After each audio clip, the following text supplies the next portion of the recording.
Selepas kena air kencing anjing, jangan buang. Masukkan dalam plastik supaya air tidak menitik ke atas pakaian. Sediakan peralatan dan carilah tanah untuk bahan sertu. Boleh guna apa sahaja tanah, yang penting pastikan suci daripada najis. Tengok baik-baik.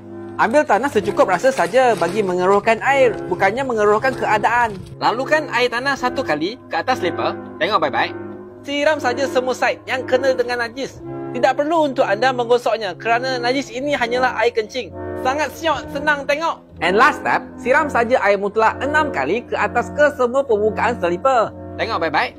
Tidak semestinya mengalirkan air ke dalam lubang. Boleh saja basuh di bilik air ataupun di longkang. Okey, sekarang sertu sudah selesai. Air tanah yang ada balance tadi, jangan buang. Ada kegunaannya. Boleh bagi Bilal minum. Selepas sudah suci, hati banyak syok. Sudah anda belajar? Sila komen.